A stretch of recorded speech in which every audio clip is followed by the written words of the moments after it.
I'd like to open up the floor to questions now. Wahab, if you could just grab a few of the wireless mics. And anybody who has a question, just put your hand up and we'll... gentleman over here. If you could just state your name, please, title, and if it's a company you work for or a government agency. My name is Jeff McCammon. I'm project director with Lewis Berger. It's an American consulting firm. My question is regarding social media. It seems like right now there's a movement with youth being empowered with social media. I would like the panel to comment on how that social media could be used to be the advocate for environmental responsibility. Chad, do you want to take that question? Yeah, it's a great question, and one that there isn't a single client or company that I work for that doesn't have that at its core, because it is such a powerful opportunity. So on the one hand, there is a great opportunity to engage and empower your own employees. They are oftentimes the biggest advocate of your brand and your company. One of our clients is doing that very well is Best Buy. They actually turned over, they have something called the TWELP force. Instead of a help force, it's Twitter and help. And they have turned over now thousands of their own employees to engage directly with consumers who have questions about the products or the company. Second, clearly, is the opportunity to engage directly with customers and consumers. And honestly, in this, we mentioned transparency. It's such a great opportunity to encourage that transparency. That, you know, I'll take an example. Isn't directly in social media, but how transparency can be encouraged and sustainability over time is Walmart. So Walmart has a global goal of zero waste, 100% renewable energy, and selling only environmentally protected sort of products. And when H. Lee Scott announced this, I think it was in 2005, the question came actually from many in the media, oh, how are you going to do that? And what's the end date for that? And he said, I don't know, and it doesn't matter. The point is we're going to try, and we need your help to get there. And oftentimes social media through Facebook and Twitter and YouTube is a great way to engage your advocates on that journey to something better. Thank you. Next question. Dr. Osama, did you have one? Can we have the mic at the front, please? To Dr. Osama.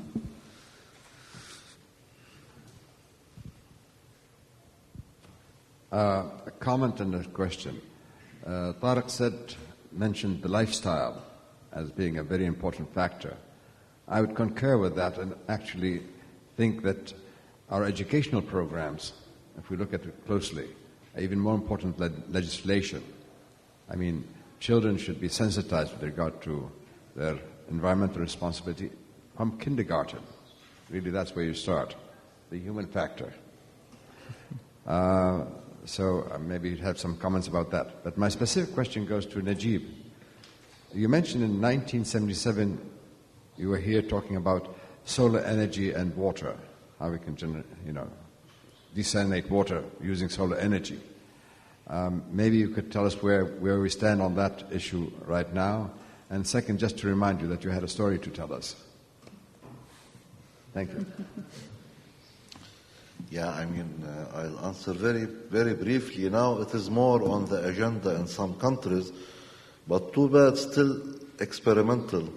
I mean, what they started in Saudi Arabia at that time still was experimental until last year. Now KAUST are working to build the biggest, we like the biggest here in the region, the biggest solar desalination plant in the world.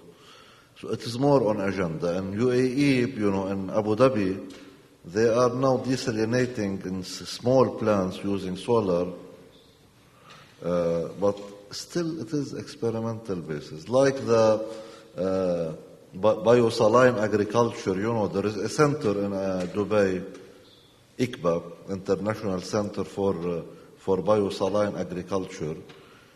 They are very good, they are members with effort, but always I ask them, give me some food to eat which was produced using your technologies, They have something in the garden in Dubai, but what we want is to see, hundreds, thousands of tons of wheat produced using the biosaline technology. So it is still experimental. We don't take it serious. We think, as long as water is free, we won't develop real, because you won't have pressure, neither from the population nor from parliament. As long as it's for free, it's wasted. Next question. In the front, please, and then one at the back.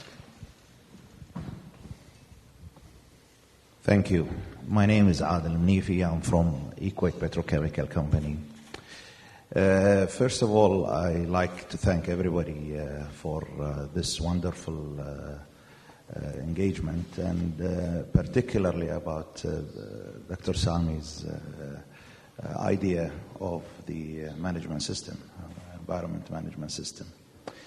I think for us in Kuwait, we took on our part to really take the environment very seriously. And not because we are only in Kuwait, but because we are a global company and we operate as an international global company, taking the standards of our partners, particularly Dow in this case. I personally had an experience when I was working on a Dow project on sustainability. That was in Canada, and there was actually an opportunity to look at the Alberta systems and regulatory bodies and look at the incentives for engaging international companies to develop the area. It was about the oil sands. So, this is something that is heavily impacting the environment there. So it was really a combination of information, first of all, availability of information, regulatory bodies, and incentives also, because here, and of course technology, people with technology to come and really invest their time in this field. So it was a successful model, really, to help address environmental issues. So I guess my question to Dr. Sami, from your experience, how would this work in an environment like Kuwait? How would you engage the EPA and other specialists, other stakeholders? Given the examples, like just recently, actually 2 days ago, Dr. Mubhi was there, was attending the conference or the exhibition, environment exhibition, and he mentioned this actually. He said, we need to have a system where it's not about regulation or punishment. It's really something as an integration.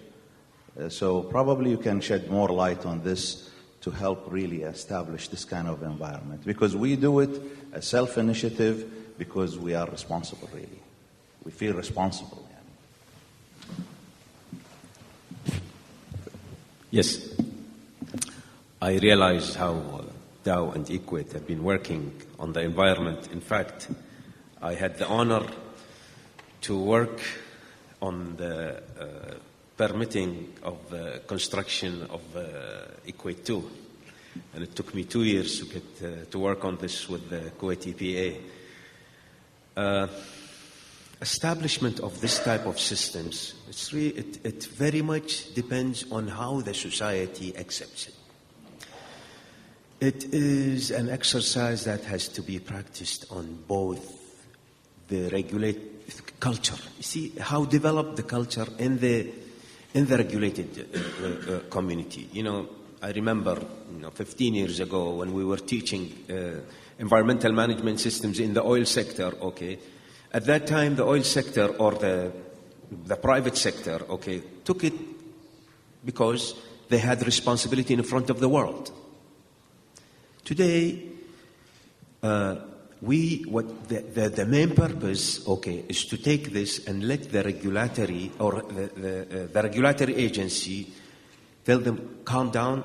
Okay, you cannot go mandatory all the way when you have a regulated community that is doing things way and above and better than your practices. How can you put all these two brains together? Okay, we couldn't do it until we.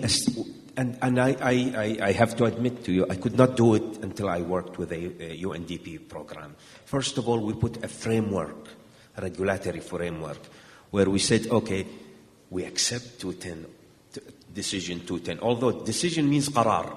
The qarar is not a decree. A decree means you have to have it signed by the higher authorities. We said, okay, let's accept the fact that there is a decision with some articles, okay, which has to be communicated to the regulatory committee. Then let's shake hands.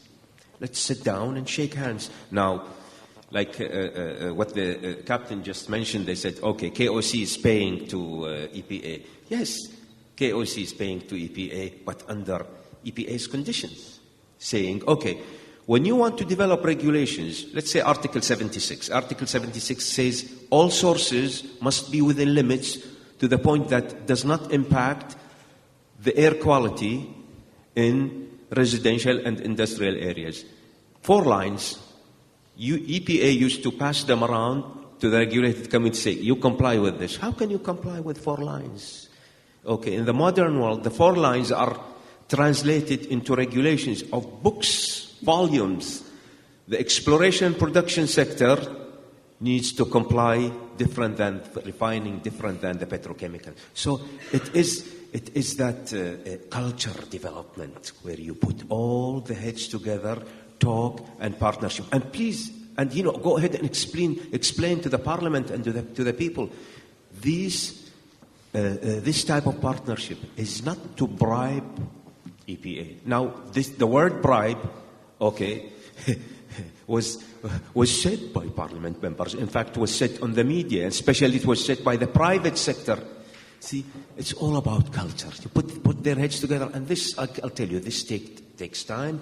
It's going to take a lot of seminars. It's going to take a lot of interactions. And now, between the oil sector, now especially the oil sector, and EPA, they have the higher committee that is, where you have people from PIC, representatives from PIC and KMPC and KOC sitting down, and I think Dr. Ali is the chairman of this committee. Yes, they are talking about technical stuff, but to me, okay, when I attend sometimes, it's all about culture. It's all about getting their heads together to say, wait a minute.